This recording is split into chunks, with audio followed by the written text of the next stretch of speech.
are at their lowest level since the pandemic. It's heightened concerns that various people could abuse the welfare system through a lack of proper checks. Around 4.2 million adults are expected to be claiming personal independence payment by 2030, up from 3.2 million currently. So this does affect a lot of people, and there are a lot of assessments going on. Dr. Amo Raju is with me now, Disability Ambassador. Dr. Amo Raju has an OBE, it should be said, as well for his work. Dr. Raju, I just wonder, I don't want to demonise disabled people. If there are people who deserve payments and welfare payments, that's absolutely fine. Absolutely no issue with that. Off they go, give them the money. As a taxpayer, I'm happy for that to happen. But if you have people assessing people and working from home, surely that increases the propensity for abuse of the system, and therefore, confidence in the system will go down as a result. Good morning, Peter. Thanks for that insight there. The issue I've got here, let's put things into perspective a little bit.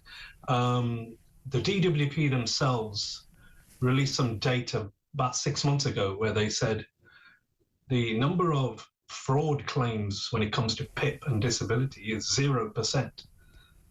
So that's quite an important figure to understand. I think where the concern could be around universal credit and the disability elements within there. That could be, and that's some of that could be around overpayments. So yeah, I mean, when it comes to the case around remote working, my issue is, I think disabled people are split down the middle to some extent when it comes to whether they are in favour of this or not. In that some people say, well, it's great that it's a bit more lighter touch, and that there's the process isn't so rigorous and onerous when it's necessarily doesn't need to be. But I mean, I'll give you an example. I'm very happy with that happening. But what I suppose I'm not happy with is sorry to interrupt you, Amo, but we're in a situation where people are actually being assessed by people working from home. Is that something that you would support? I would support it where needed, where if the process is going to make it a lighter touch and it's common sense is applied, then fine. If somebody who's got Parkinson's and MS and those long-term conditions which are not going to improve over time, then a lighter touch process where remote working is the option is probably more sensible for them. But how do you, I take your point, and one of my best friends has multiple sclerosis, and I take your point in that regard, because I know that illness sadly all too well. It's in my family as well.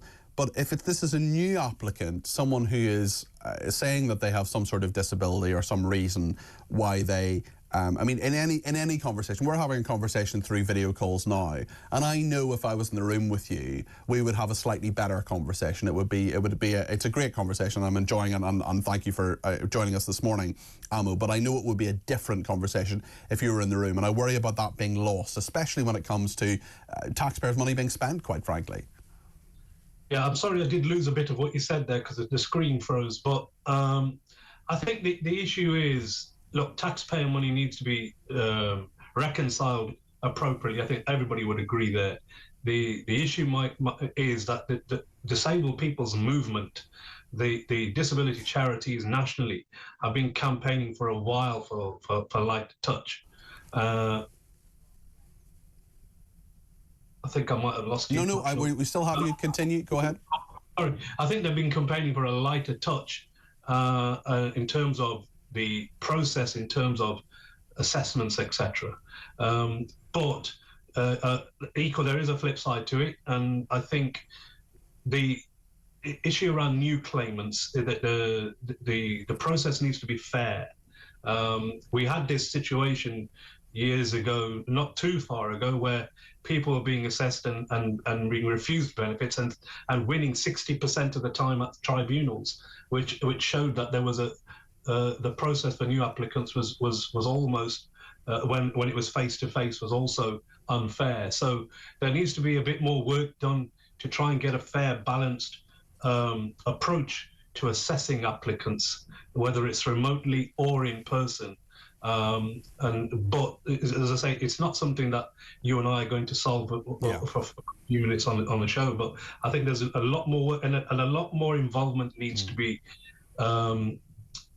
placed, and the importance of conversations with disabled people and disabled people's organisations to try and get a smoother process, a more fairer process in place. That's what I would advocate. Okay, thank you very much indeed. That is Dr. Amo Raju OBE, who is a disability ambassador. Thank you to him.